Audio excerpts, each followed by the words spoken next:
Buenas noches, amables televidentes que nos sintonizan día a día. Este es un noticiero sociológico. El día de hoy hablaremos de dos nuevos temas para que ustedes puedan comprender. Contaremos también con la presencia de 3 invitadas especiales que nos ayudarán a explicar un poco más este proceso. Ahora bien, comenzaremos con Jessica, que nos hablará del proceso asociativo y las 2 primeras partes que este proceso tiene. Vamos contigo, Jessica. Y yo les voy a hablar acerca de los procesos asociativos. Como bien sabemos, este tipo de procesos nos sirve para interactuar con 1 o 2 o más grupos de personas, en los cuales este tipo de procesos sirve para para entablar pláticas y así convivir. Los procesos asociativos se distinguen a través de los grados, como el de la aproximación, el de la acomodación, la transculturación, la integración, el ajuste y el mestizaje. Por lo que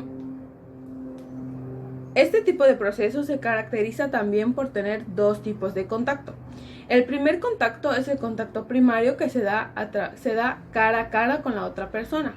Es decir, un ejemplo claro de ello lo vivimos en la vida cotidiana, haciendo, como por ejemplo, cuando vamos por la calle y nosotros hacemos un saludo, una seña para así poder entablar una plática con la otra persona. La otra persona normalmente nos debe también hacer una seña de mano o acercarse a nosotros para entablar una plática. Bueno, en el contacto secundario es el que se da a través de la distancia. Algunos medios de ellos con los que podemos mantener una plática puede ser a través de las cartas, a través del telegrama, a través del fax y, ¿por qué no?, ahora también las redes sociales. Las redes sociales ahora es el medio en el que más nosotros buscamos comunicarnos con las personas. Debido a esta pandemia que ha llegado a Mérida, y a todos los países, nosotros hemos adoptado este tipo de medio de comunicación para mantenernos informados, para mantenernos comunicados con nuestros familiares. Y también un ejemplo claro de este tipo de contacto es las clases en línea que nosotros mantenemos. Para mantenernos informados acerca de qué está pasando con respecto a las clases, nosotros tenemos clases, videoconferencias con algunos maestros, y también hay por este medio, en una plataforma, nos mandan tareas, las cuales nosotros realizamos y enviamos. Ese es un tipo de contacto secundario. Se da a través de la distancia, y también es muy importante conocer cada uno de estos tipos de contacto. Bueno, ahora pasaremos a explicar los tipos de procesos. El proceso de la asimilación es básicamente cuando una persona asimila y adopta modos de vida. Un claro ejemplo de ello es cuando un extranjero viene a vivir aquí, tiene que asimilar que varias cosas van a cambiar. Puede ser la temperatura, el modo de vida, las costumbres, las tradiciones, entre otras cosas. Bueno, ahora viene el mestizaje. El mestizaje entre 2 personas. Un ejemplo de esto puede ser cuando un extranjero viene a Mérida, se enamora de una yucateca y juntos hacen una fusión. 2 fusiones de razas por las cuales se crea el mestizaje. Contraen matrimonio y por lo tanto ya se fusionan ambas razas. El segundo proceso que quiero explicar es el proceso de integración. Y es básicamente lo mismo. Viene a través del proceso de la asimilación, y este es el de la integración. En la integración se busca integrar, adaptar modos de vida, también las costumbres, tradiciones, las van a hacer como parte de su país. Otro de los procesos que quiero explicar es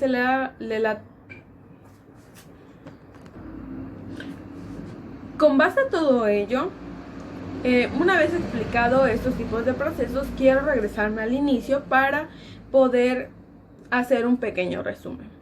Como ya había antes mencionado, el proceso asociativo sirve para mantener una comunicación con las personas que nos rodean. Entre los procesos que se encuentran es el contacto primario y el contacto secundario. El contacto primario es el que se da cara a cara con una persona. El contacto secundario es el que mantenemos a distancia. De explicar mis procesos, los enlazo con mi compañera Jessica para así terminar con los procesos asociativos. Muchas gracias. Gracias, Kenia. Hola, soy Jessica y los siguientes procesos que les voy a explicar son de suma importancia, ya que han ido apareciendo a través del tiempo, ya sea en México o en el mundo. Muchas de las veces no creemos que son importantes, pero se deben de considerar. La primera es la transculturalización. Es un concepto que tal vez no tengamos presentes ahora, pero se ha dado mucho en la sociedad. Es cuando, el concepto sería que es cuando dos grupos de diferentes culturas hacen un intercambio de estas. ¿Qué quiere decir? Que en la frontera entre Yucatán y Quintana Roo, ahí hay dos culturas diferentes. Lo que van a hacer intercambiar en esas culturas, pero sin combinarlas. Es de suma importancia. Solo van a utilizarlas, pero no van a adquirirlas así para su vida diaria, ya que deben de adaptarse a ellas. Igual aparece el siguiente proceso, ya que este tiene una gran relación con el proceso anterior, ya que si un grupo se quiere integrar a otro, aquí consiste si quieren optar en adquirir las nuevas actitudes, valores, creencias y modos de vida. En cada uno de estos son cosas que por tu cuenta irás asimilando y adaptarse a cada una de ellas. Algunas pueden ser positivas o negativas. Un ejemplo sería cuando los indios tuvieron que adaptarse a las nuevas creencias y modos de vida que traían los españoles en la conquista. Y esto nos lleva al siguiente proceso, que es el mestizaje, o también llamada amalgamación. Y es considerada cuando dos personas de rasgos o pueblos distintos contraen matrimonio, pero no solo eso. Además, se unen biológicamente para procrear y tener una nueva raza. Con la llegada de los españoles, la conquista se dio mucho el mestizaje, porque los españoles se metían con los indios. Entonces esto causó que se creara una nueva raza y se llamaron mestizos. Igual hubieron varios distintos mestizajes, ya que los españoles traían diferentes personas del mundo, como los negros. Cuando traían a los negros y se combinaban con un indio, se formaba un mulato. Traía rasgos muy distintos a los que se conocían en ese tiempo. Y el último proceso llamado de integración o fusión es un concepto que muchas veces no lo entendemos, pero es muy fácil de entender, ya que es ¿cómo lo explico? Cuando varias culturas integran una sola cultura. ¿Cómo nos referimos? Un ejemplo sería que este teléfono que tenemos en la mano, que es marca Samsung, viene hecho de China, pero viene desde ahí hasta aquí México. Igual otro ejemplo sería esta crema que es de México, pero no solo en México se distribuye por todo el mundo. O sea que una cultura puede llegar a otra cultura. Al igual que, más cerca, serían unos tenis Nike que se utilizan, la mayoría de la gente tiene unos y que son estadounidenses. Son culturas que nos sirven a nosotros para poder conforman nuestra cultura, y no solo que digamos nuestra vestimenta, sino que es de un proceso que se relacionan entre ellos. Este proceso es muy importante, ya que ayuda a interlazar y relacionar todos los procesos anteriores que se habían explicado. Vamos contigo, Manuel, y nos explicará los siguientes procesos. Las nuevas creencias y modos de vida que traían los españoles en la conquista. Y esto nos lleva al siguiente proceso, que es el mestizaje, o también llamada amalgamación. Y es considerada cuando dos personas de rasgos o pueblos distintos contraen matrimonio, pero no solo eso. Además, se unen biológicamente para procrear y tener una nueva raza. Con la llegada de los españoles, la conquista, se dio mucho el mestizaje, porque los españoles se metían con los indios. Entonces esto causó que se creara una nueva raza y se llamaron mestizos. Igual hubieron varios distintos mestizajes, ya que los españoles traían diferentes personas del mundo, como los negros. Cuando traían a los negros y se combinaban con un indio, se formaba un mulato. Traía rasgos muy distintos a los que se conocían en ese tiempo. Y el último proceso, llamado de integración o fusión, es un concepto que muchas veces no lo entendemos, pero es muy fácil de entender, ya que es ¿cómo lo explico? Cuando varias culturas integran una sola cultura. ¿Cómo nos referimos? Un ejemplo sería que este teléfono que tenemos en la mano, que es marca Samsung, viene hecho de China, pero viene desde ahí hasta aquí, una sola cultura.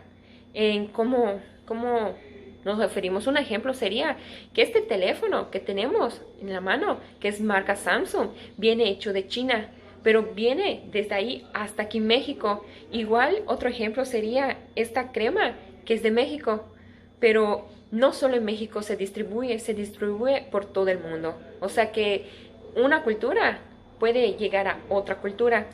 Al igual que, más cerca, serían unos tenis Nike que se utilizan, la mayoría de la gente tiene unos y que son estadounidenses. Son culturas que nos sirven a nosotros para poder de conformar nuestra cultura, y no solo que digamos nuestra vestimenta, sino que es de un proceso que se relacionan entre ellos. Este proceso es muy importante, ya que ayuda a interlazar y relacionar todos los procesos anteriores que se habían explicado. Vamos contigo, Manuel, y nos explicará los siguientes procesos. Lo tenía yo. Oye, suena, no hay nada y corre a decírselo a Sergio. Es que no puedo.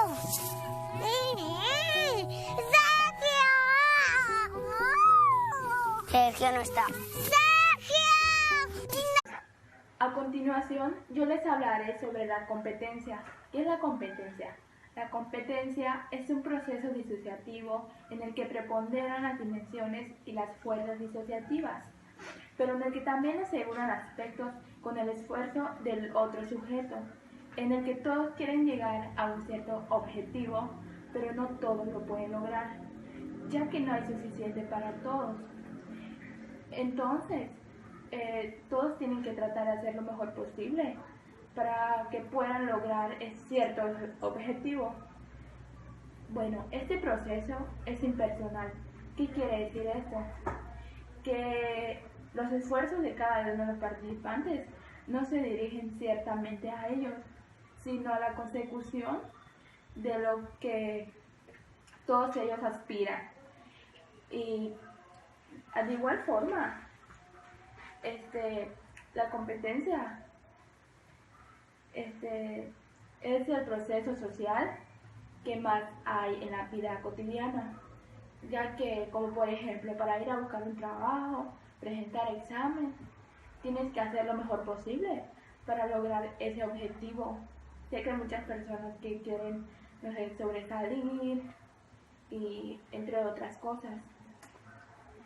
Ok, este proceso se puede volver impersonal cuando se dirige hacia la persona, pero más adelante hablaremos de ello.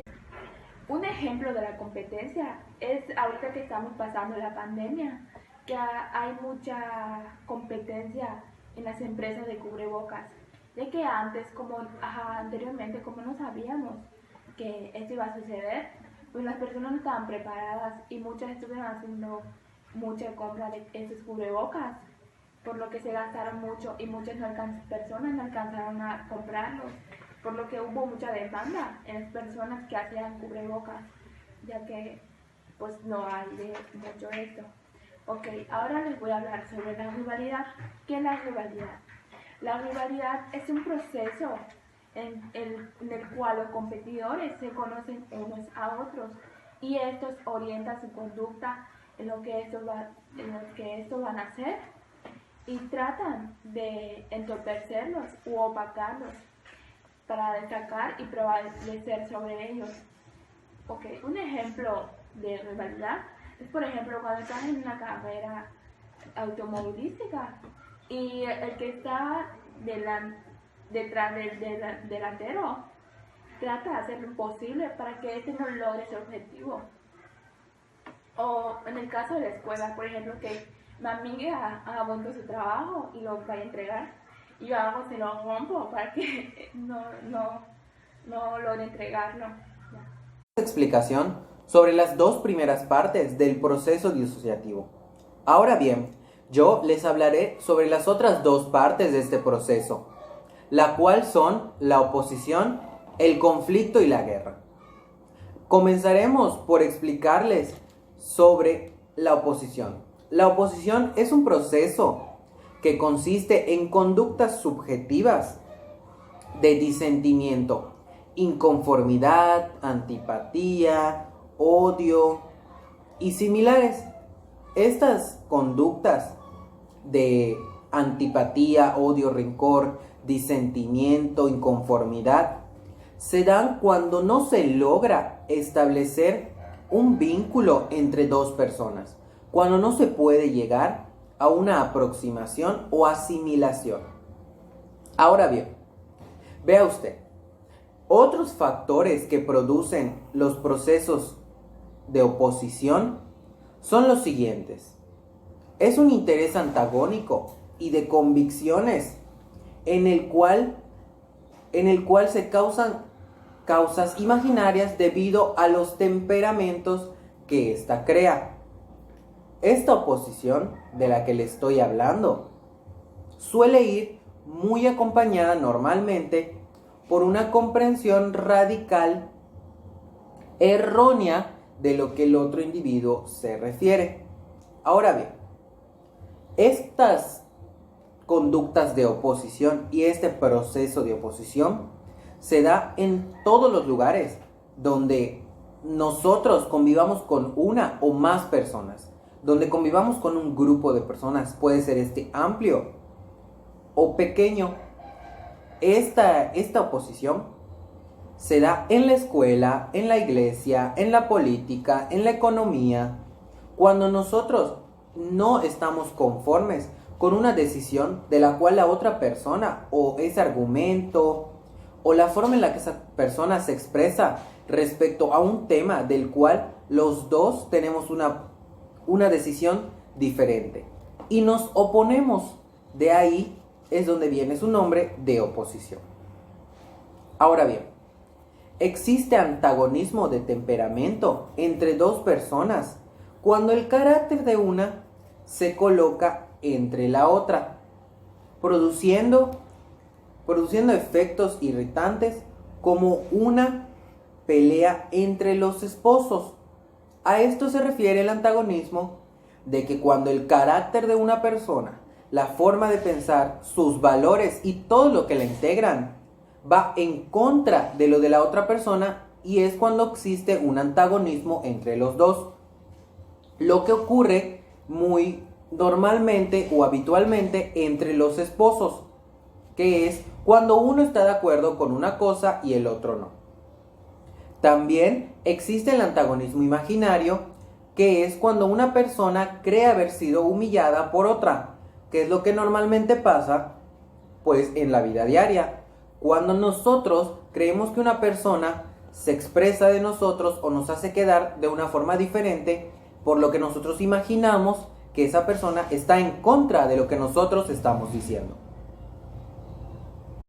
Muy bien, después de tener explicado y claro el concepto de la oposición, ahora hablaremos sobre el concepto de la última etapa, que es el conflicto y la guerra. Bien, para explicar qué es un conflicto en un proceso disociativo, bueno, este conflicto es cuando los individuos o en alguna oposición o de algún punto de vista tratan conscientemente de derrotar o subordinar a la otra persona de frente o de tales intentos de esta. Entonces queda claro que el conflicto es cuando una persona trata de sabotear a la otra de diferentes maneras cuando existe una oposición. Ahora bien, existen unas múltiples maneras de acabar un conflicto, de ponerle fin al conflicto. Estas maneras son por victoria de una de las partes. Es cuando una de las partes vence sobre la otra. Por ejemplo, cuando Estados Unidos venció sobre China. Por compromiso.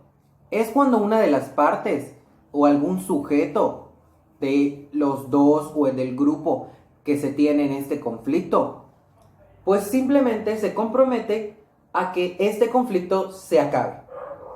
Por decisión de tolerar. Por decisión de tolerar es otra forma en la que podemos acabar un conflicto. Esta forma quiere decir que es cuando una de las dos partes decide darle por su lado a esa persona y pues simplemente acatar lo que la otra persona dice, o sea, tolerar a la otra persona y su punto de vista. Por canalización. Por canalización se da cuando es por malos entendidos. Cuando acabamos de este conflicto por malos entendidos. Cuando no se llega a un acuerdo concreto de las partes y lo que quiere cada uno. Ahora bien, otra forma de acabar con un conflicto es por conversión. Este conflicto es muy interesante, ya que nos habla sobre la conversión. Como su nombre lo dice, es tratar de convencer a la otra persona, de persuadirla para que esta persona deje de estar en un conflicto con nosotros y piense de forma similar a la de nosotros. Por mediación. Esta forma de acabar con un conflicto es muy bien vista en el derecho, ya que es una de las formas para acabar pues con un conflicto, como quiere decir la mediación, que es cuando un tercero, ajeno a las partes, ayuda a resolver este conflicto entre estas dos personas o grupo de personas. Por arbitraje. Por arbitraje quiere decir un acuerdo por una tercera persona. El arbitraje en este sentido para acabar con el conflicto es cuando esta tercera persona, ayuda a las dos partes a que lleguen a una conclusión y puedan arreglarse. Y nuestra última parte es por decisión por órgano judicial para resolver la controversia. Es cuando nosotros, entre dos o más grupos de personas que tienen una oposición y existe un conflicto, pues acuden a un órgano judicial para que puedan derrotar este conflicto, para que se pueda eliminar, para que este conflicto ya no exista, con ayuda de un órgano judicial, que bien puede ser el Ministerio Público, un juzgado de autoridad familiar, un juzgado penal, para que este conflicto se acabe. Con esta última parte, damos finalizado nuestro noticiero. Esperemos que haya sido de su agrado y que los temas que se trataron hayan sido bien expuestos y entendidos. Nos veremos en una próxima emisión. Tenga usted muy buenas noches.